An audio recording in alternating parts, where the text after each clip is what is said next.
and welcome to Cooking for One. My name is Bonnie. I'm a dietitian at Southern Cross Care.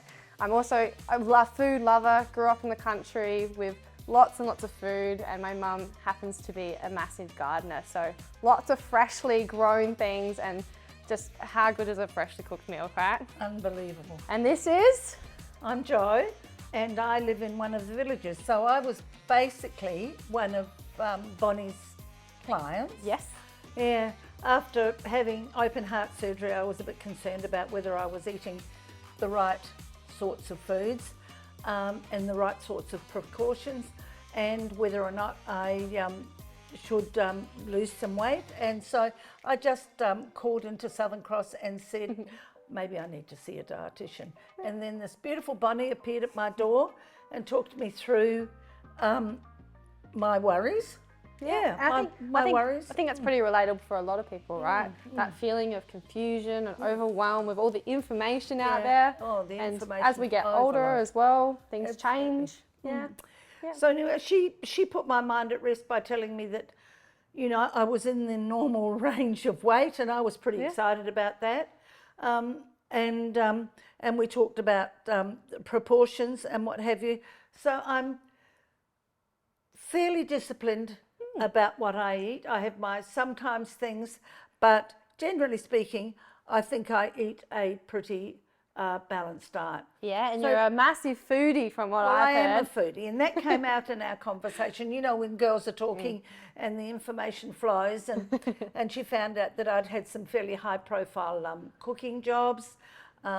Please tell us. I love our audience to know who you cooked for. Well, I cooked for the king.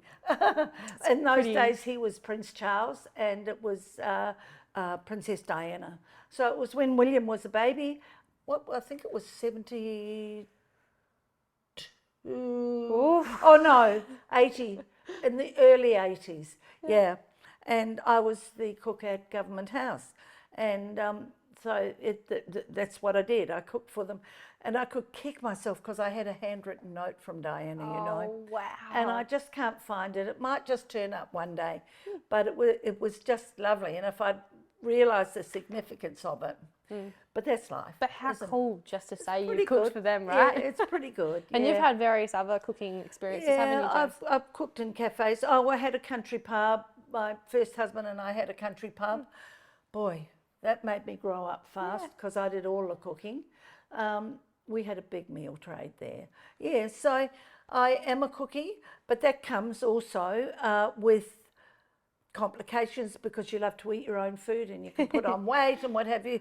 So you have to balance it out. All the balance, right? We've got to enjoy our food, Absolutely. but we've got to know that different proportions need to come from different places, certainly. Absolutely. So as part of our Cooking for One, we also have these wonderful cooking recipe cards. I mean, they're looking pretty fabulous, don't you reckon, Jo? And we also have, along with every one of our sessions, a fact sheet. So although we won't cover every bit of content, what we will have is these lovely sheets to remind you. And there's so much other reading we can do, right? Sure. We know that there's so much information out there, so something to keep an eye out for. But what are we cooking today? Well, we're doing a toasty sandwich. Yeah. And I think toasted sandwiches are fantastic. You can use up leftovers in them.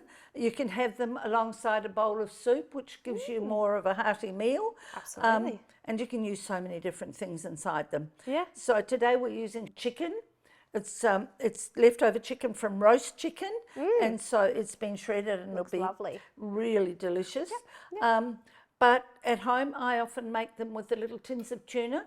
And with those little tins of tuna, funnily enough, I can get 2 toasted sandwiches out of those. So that's very economical. Very good. And for today, the topic of nutrition, food, is going to be more around food safety. Because today is our first video, right? We're getting into everything. So, I mean, the first thing we've actually done is we've washed our hands, we've washed our fruit and veg, and we do that before every video to make sure things are nice and clean. Absolutely. Get rid of any bacteria that might be there that might be dangerous for us. Sure. So, shall we jump in? Yeah, so shall I start constructing the sandwich now? Let's do it. So the first thing I'll do is use some Nuttelex, which is our chosen spread on the bread. And the one thing that I watched a friend of mine do, and I do it as well now, is I buttered the bread like yay. And then the other one as well. Not too much and not too little. All right, shall I grab that one out the way for you there, Jo? Yep. Fantastic. And then you put them together like that and start building up your sandwich. Fantastic. So I think we would start, whoops, With some pesto, my some pesto. favourite. but you could use chutney, Yeah. fruit chutney, or I think all of the supermarkets pretty much now have got really delicious caramelised onion chutney. Yeah. Yum, I love it. It's good. my favourite. So again, another great way of making a wonderful meal out of something. It's a tasty meal, but it's so simple. Oh, I'll pick up my tongs to get the chicken. Yep. So while Jo's constructing all the rest of the ingredients here, I'm going to have a bit of a chat around what we're thinking food safety wise, why that's important. I guess when we're thinking about older adults, we're thinking that yes, some things like our immune system aren't quite as good as when we were young.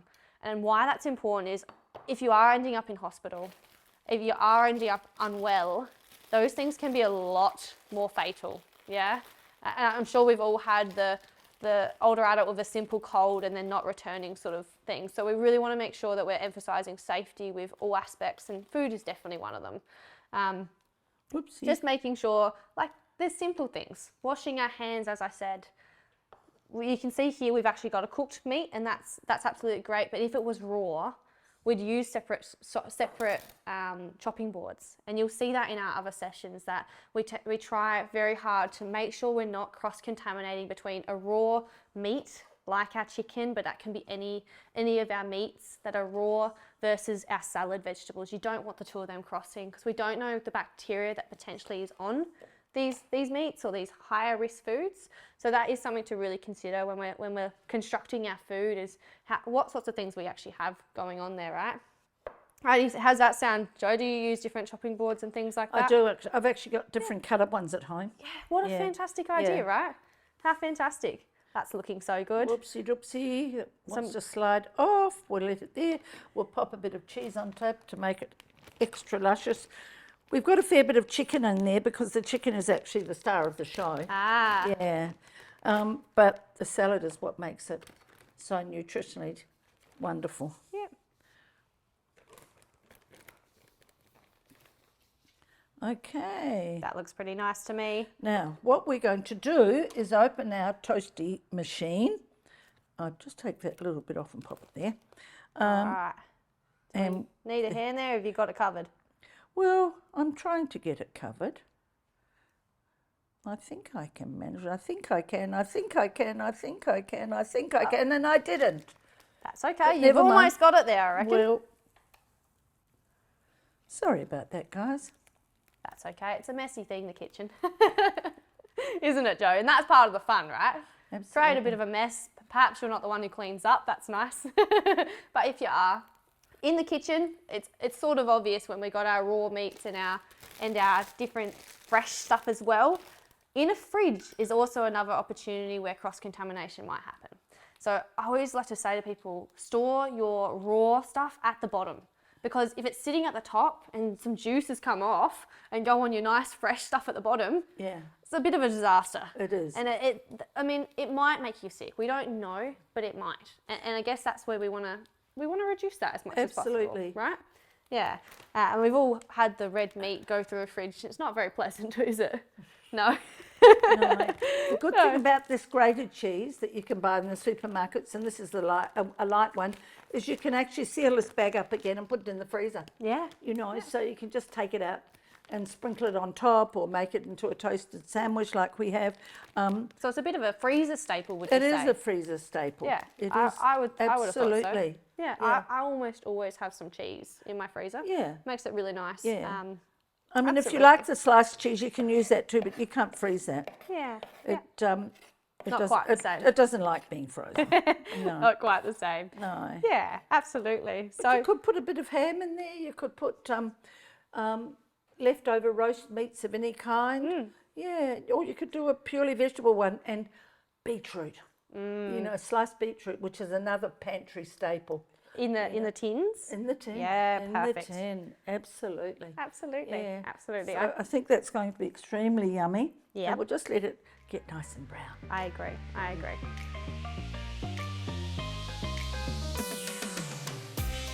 Okay, time to get our toasty out, Oh, Bonnie. looks all golden brown. How good. It does look good. There's a little bit of tomato. We'll pop that on top when we've cut him in half. All right. So whilst Joe cuts that, something that you'll notice here, we have this lovely big knife that's nice and sharp. Throughout, I'd really encourage you to get a sharp knife because it does make things a whole lot more safe when you're cutting things. And we will show throughout some nice cutting technique as well. Oh, that looks so good. How good. We might put a little dollop of parsley on. Shall we? there. Yes. Okay. That does look good enough to eat. I reckon. But do you know the other thing that we've done here, which I think a lot of people forget, is how good is putting vegetables in a toasty?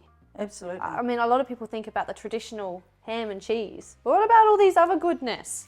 What about this other goodness? So let's put some of those there. And that one there is our toasty. Looks so yummy. Just like that. All right, so we've got our lovely toasty all finished. Throughout these sessions, we really want you enjoying your food, getting creative, add some ingredients, change it up. We don't want them to be the same, right? Yeah. We want to see your recipes to look beautiful and have the favourite ingredients that you like as well. So Joe's going to be the inspiration for all the ingredients to come, and I hopefully will be able to give you some good nutrition and food advice along the way.